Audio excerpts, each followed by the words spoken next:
막걸리를 만드는 쌀에 벌레가 득실거린다고요? 90년 전통 3대를 이어온 독수리 술도가가 조작된 허위 제보로 무너질 위기에 처했습니다.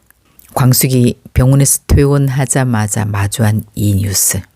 막걸리에 사용된 쌀에서 벌레가 나왔다는 충격 보도 이후 거래처들이 항의 전화, 반품 요구, 그리고 몰려드는 기자들까지 광숙은 정신이 하나도 없습니다. 하지만 광숙 옆에 다행히도 그녀를 지켜줄 든든한 한동석이 있었습니다. 오늘은 광숙과 동석 두 사람이 마주한 이 난관을 어떻게 극복해 나가는지 그 아름답고도 가슴 따뜻한 이야기를 해보겠습니다.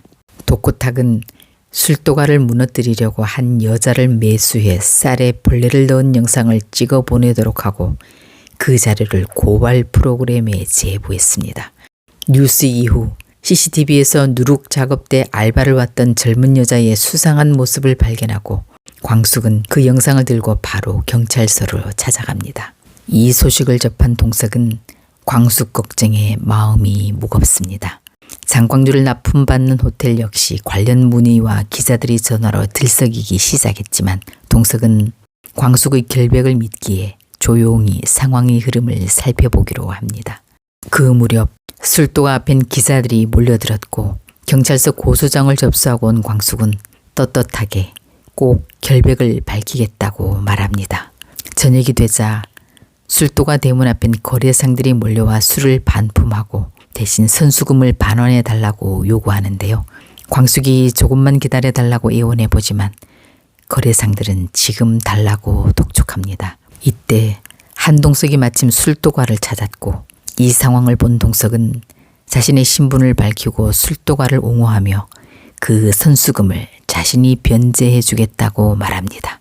광숙은 이 난리통에 나타나 자신의 문제를 해결해 준 동석의 따뜻한 마음에 감사를 표하고 동석은 잠드는 순간까지 광숙의 말을 곱씹으며 행복한 미소를 짓습니다. 장미애는 세리가 결혼할 마음이 없다고 하는데도 막무가내로 동석과 의논해 바로 상견례 날짜를 잡았는데요. 장미애는 세리가 보는 앞에서 한이 사진을 마구 찢으며 애딸린 이혼남과는 절대 안 된다고 독서를 퍼붓습니다. 이에 세리는 자신이 혼자 좋아하는 거라며 눈물 섞인 짝사랑 고백을 하고 이 말을 들은 장미애는 억장이 무너집니다. 마지못해 상견례에 참석하고 돌아온 세리는 다시 한번 이 결혼 못하겠다고 거듭 말하지만 장미애는 엄마 죽는 꼴 보고 싶거든 마음대로 하라며 최후 통첩을 날립니다. 이런저런 일로 마음이 복잡해진 세리는 학교에도 가지 않고 범수는 세리가 학교에 나오지 않자 마음이 쓰이기 시작합니다. 한편 흥수는 조폭들이 다녀간 후 불안에 떨고 이에 옥분이 야구방망이를 들고 불침번을 서로 왔다가 두 사람은 한 침대에서 잠이 듭니다. 다음 날 아침 두 사람은 서로의 얼굴을 보며 당황하지만 아침 햇살에 행복한 미소를 지는 옥분의 표정으로 봐서 아무래도 이 일은 그녀의 계획된 작전으로 보입니다. 다음 회 흥수는 문화센터 강사 자리에서 잘리고 옥분에게 가서 자신의 트레이드마크라고 믿고 있던 꽁지머리도 자르고 이제 새롭게 재탄생되는 듯합니다. 그 시각 천수는 미순을 찾아갔다가 뜻밖에도 편의점에 들렀던 그 알바 아주머니를 기억해낸 미순 덕분에 해결의 새로운 실마리를 찾게 됩니다.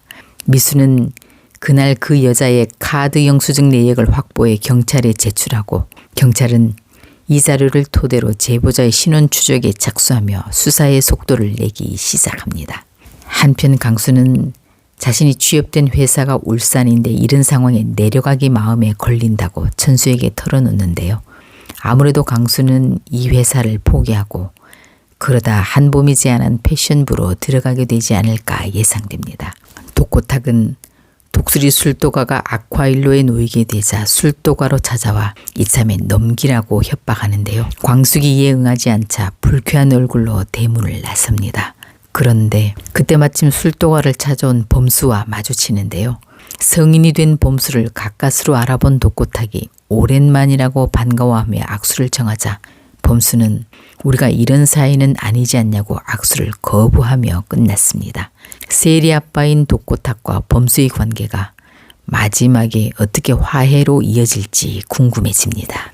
다음 회 동석은 대문 앞에 쌓인 막걸리를 바라보며 한숨 쉬는 광숙을 어디론가 데려가는데요. 바로 배농장이었습니다. 동석은 광숙과 함께 재고로 남은 막걸리를 비료로 사용하는데요. 두 사람은 그곳에서 서로의 마음이 열리며 일이 아닌 데이트를 하게 되는 듯합니다. 다음 회에 달달한 두 사람의 데이트 장면이 기다려집니다. 또한 다음 회 바로 그 범인으로 추정되는 여자가 경찰에 잡히게 되는 듯한데요.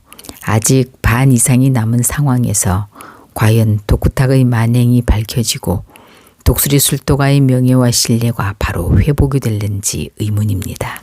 한편 장미애는 세리 마음을 돌리기 위해 결국 범수를 찾아가게 되는 듯한데요. 과연 그곳에서 그녀가 범수에게 어떤 방법으로 이야기할지, 그 후 이 일을 알게 된 세리가 어떤 반응을 보일지 다음 이야기가 궁금해집니다. 오늘 이야기 재미있으셨나요? 이들의 선택과 사랑을 응원하신다면 구독, 좋아요 부탁드립니다.